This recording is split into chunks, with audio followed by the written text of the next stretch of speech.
네, 김영환입니다. 오랜만에 연구소에서 하나 좀 찍을까 합니다. 한강의 노벨 문학상 수상 소식에 아주 우리 전 국민들이 열광을 했죠. 노벨 평화상 이후에 노벨 문학상까지 이제 이렇게 받다 보니까 그것도 뭐 이렇게 예상이 되고 뭐 이렇게 과거에 그 고은 시인이 뭐 노벨상에 굉장히 가깝다 그래가지고 막 노벨 그 스웨덴에 막 가가지고 막 취재하고 막 그랬잖아요. 그래서 열기가 많이 이제 북돋았을 그런 어떤 기대 심리 이런 게 높았을 때는 못하고 이번에 뭐 전혀 그런 예고가 없었잖아요. 그러다가 갑자기 이렇게 딱 수상했다고 하니까 그냥 뭐 어마어마한 어떤 열광 이런 것도 있었죠. 그래 저도 이제 마찬가지로 놀라움을 이제 금치 못하면서 일단 페이스북에다 하나 썼습니다. 보신 분은 아마 보셨을 텐데 일단은 초대박 사건이다. 축하할 수밖에 없다. 축하한다. 그랬죠. 그리고 2단 일단은 초대박 사건이니까 축하를 하고 2단은 이 노벨상 수상을 계기로 좀 책을 좀 읽는 문화가 조성됐으면 좋겠다. 도대체 책을 읽지 않는 민족이 돼버렸어요. 지금 1년에 책을 한 권도 읽지 않는 사람들이 그냥 천지다. 이런 얘기들이 벌써 나온 지가 어제 오늘이 아니잖아요. 그러니까 엄청나게 책을 읽지도 않는 민족인데 거기서 노벨 문학상을 수상했다는 것은 참 놀라운 일이다. 어떻게 보면 좀 참 아이러니한 일이다. 그래서 이제 제가 거기다 약간 덧붙여가지고 얘기했던 게 책을 편식하는 것보다는 책을 좀 제대로 읽어야 된다. 그러기 위해서는 이 문학 관련 책 300권,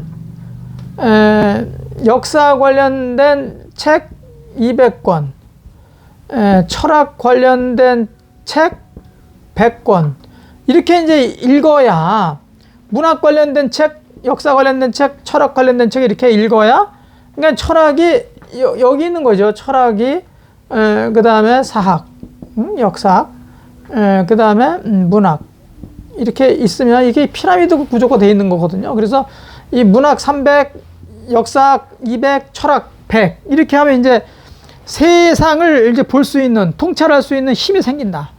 비판할 수 있는 힘이 생긴다. 그러니까 사람을 바로 볼 수 있고 세상을 바르게 볼 수 있는 어떤 이 통찰력이 생긴다. 그래서 여기서 300권, 여기서 200권, 여기서 100권 이렇게 이제 보는 게 좋은데 지금 이제 오늘은 문학 관련해서 이제 최고라고 일컬어지는 노벨상을 받았다. 그래서 이제 굉장히 축하를 했지만 사회적 논란은 굉장히 지금 크죠. 한강이라는 사람이 쓴 책들이 대체로 일반 정서에 약간 벗어나고 그리고 역사적 사실에 거기에 어떤 기인해 가지고 쓴 게 아니라 그냥 그야말로 허구적인 역사적인 사실에 기초해서 쓴 게 아니라 거기에 그러니까 소설답게 소설이라는 것은 허구예요, 허구. 그러니까 허구적인 것을 사실인양 썼기 때문에 이 노벨상이라는 게 특히 이제 평화상이라든가 이 평화상 또 문학상 이런 거는 이런 상들은 대체로 엄밀하게 얘기하면 정치적으로 많이 이게 좌우된단 말이죠. 그러니까 평화상은 말할 것도 없지만 문학상조차 이 정치적인 어떤 사상적 성찰, 비판 이런 것들이 이제 많이 이제 그 속에 개입이 된단 말이죠. 그래서 그리고 또 나라의 그 어떤 이미지, 나라의 어떤 그 수준 이런 것들도 이제 많이 이제 감안하는 거죠. 그래서 이제 이 문학상을 이제 수여하는데 이제 이런 게 상당히 이제 개입되다 보니까 한강이 쓴 책들이 어떤 한 권의 책을 써가지고 주는 게 아니라 이 노벨상은 어떤 이 소설가가 어떤 생각을 가지고 썼는지 그런 것들을 잘 보거든요. 그래서 정치적이라는 거예요. 그래서 정치적인 것을 가지고 이제 상을 수여하는데, 오늘은 아무튼 우리 한국 사람들의 어떤 가지고 있는 사상적 유전자, 이거하고 지금 노벨 문학상을 탄 한강이 수상한 노벨 문학상과의 그 어떤 뭐라 그럴까요? 그 한강이 문학상을 탄 것과 이 우리 한국인들의 사상적 어떤 유전자와 이게 일맥상통하는지, 이거에 대해서 좀 비판적으로 볼 필요가 있겠다. 이제 가령 한국인들은 제가 뭐 제 유튜브로 보신 분들은 뭐 주로 아시겠지만 태그 있잖아요. 이렇게 있으면 한국인들의 유전자는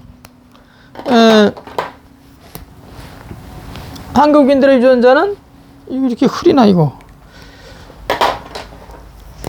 이 하늘에서 왔잖아요. 하늘에서 이 하늘 쪽에 이렇게 전부 다 흐리 터지나 이거.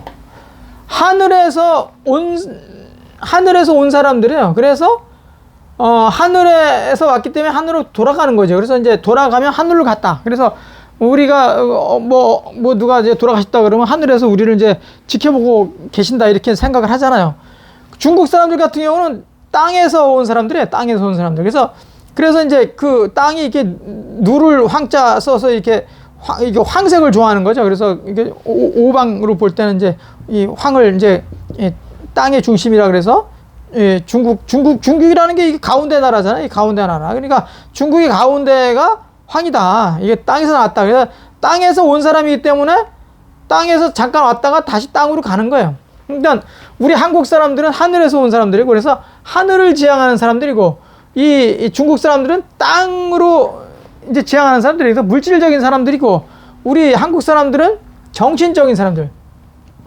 이 정신적인 사람들이에요. 이 중국인들이 이제 물질적인 사람들이라고 한다면, 우리 한국 사람들은 정신적인 사람이에요. 그러니까 이게 뭐냐? 문학이라는 거는 기본적으로 이 장르가 있어요. 그러니까 정신적인 장르, 물질적인 장르. 이제 이게 정신적인 장르가 뭐냐? 대표적으로 이게 시예요. 시. 이거 뭐냐? 소설이에요. 소설이에요. 그러니까 물질적인 거 소설이고, 시적인 거는 정신적인 거는 시다. 또 소설은 물질적인 어떤 지향점을 갖고 있는 거죠. 그러니까 같은 문학이라도 이 어떤 그 지향성이 완전히 달라요. 그러니까 이 소설은 물질적인 지향성에서 나타나는 거고, 시는 정신적인 점에서 나타나는 거예요. 그러니까 우리가 노벨 문학상을 받았다. 그러면 한국인들이 노벨 문학상을 받는다. 그러면 대체로 어디서 나와야 되는 거예요? 시에서 나와야 되는 거예요. 왜? 한국 사람들은 정신적인 사람들, 이 철학적인 사람들이 이런 게 굉장히 강한 사람들이란 말이죠.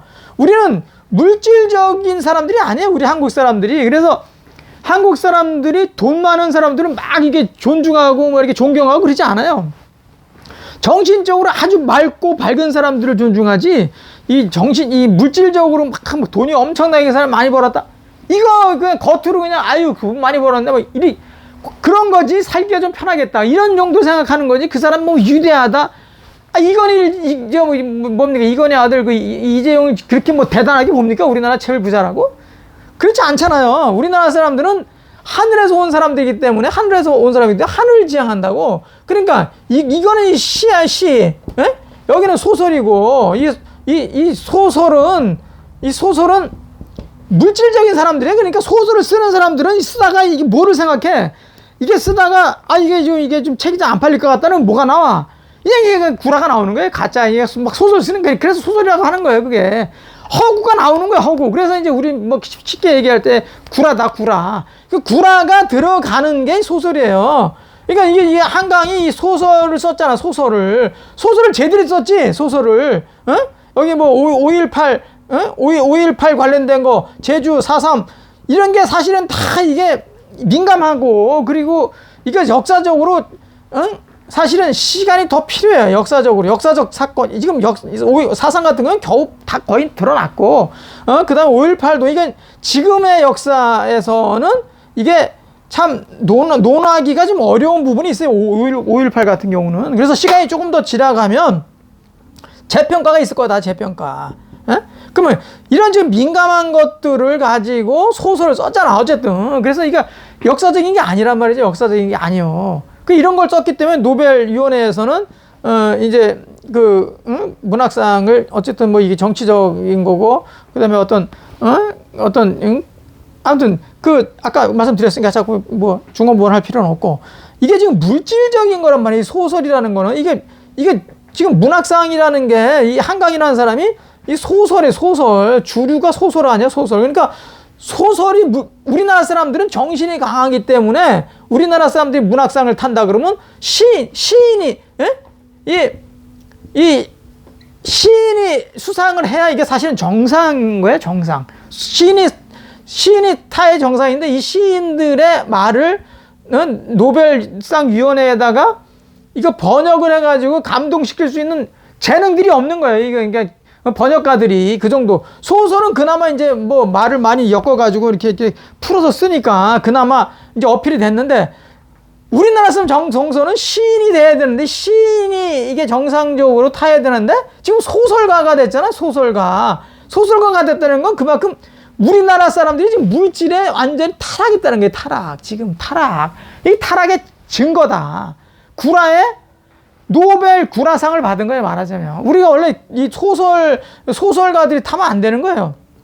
물론 소설도 엄청나게 공부를 해가지고 다시 시인적으로 간다고, 시인적인 어떤 글을 써가지고 한다는 것은, 상당히 수준이 높아질 수 있는 거지만, 아무튼 지금 한강이 탄 문학상은 이 물질적인 부분에서 지금 아주 그 배금주의 아주 극한 시대에서 노벨상을 탔기 때문에 이거는 나중에 재평가를 받아야 되고, 그 다음에 물질적인 거는 우리 정서하고 다르다. 이거는 맞지 않는 거다. 그래서 뭐 이렇게 좀 심하게 비평을 한다고 한다면 노벨 구라상이지 노벨 문학상이라고 할 수가 없다. 이거는 그러니까 노벨상은 수상했지만 우리 노벨상에 우리나라 사람들 정서에 맞으려면 시인이 타야 된다. 이 시라는 거는요, 책이 팔리든 안 팔리든 아무 관계 없어. 자기가 시 쓰면서 이 시가 한 사람이 보든 10사람이 보든 뭐 100만 명이 보든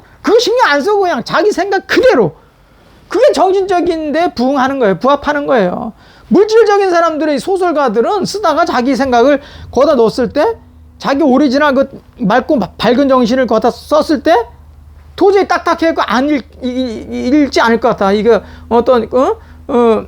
독자들이 없을 것 같다. 그러면 거기서 이제 구라가 막 생기는 거 아니에요. 이런 거 우리 정서에 안 맞는 거다, 본래. 그러니까 제가 처음 모두에 그랬잖아요. 이게 문학 300, 역사 200, 철학 100권 이렇게 피라미드 구조로 봐야 된다는 것도 다 이런 데서 오는 거죠. 그러니까 세상을 제대로 보고 사람을 제대로 평가하려면 또 어떤 문학적인 거, 역사적인 거, 철학적인 거, 이런 것들이 다 갖춰진 상태에서 세상을 보고 사람을 봐야 이게 옳고 그름이 보이는데, 지금은 이제 그 비판하는 것들 제가 이렇게 쭉 보면 이런 거 기초 없이 한강이 썼던 내용이 뭐 너무 그냥 뭐 성적이고 파렴치한 부분들, 그 다음에 뭐 역사를 왜곡했다, 이건 상향이다 그러는데, 엄밀하게 보면 이제 그런 차원이 아니라 이렇게 봐야 되는 거예요. 우리는 본래 우리나라 사람들 정서는 정신적인 사람들이다. 정신적인 사람들인데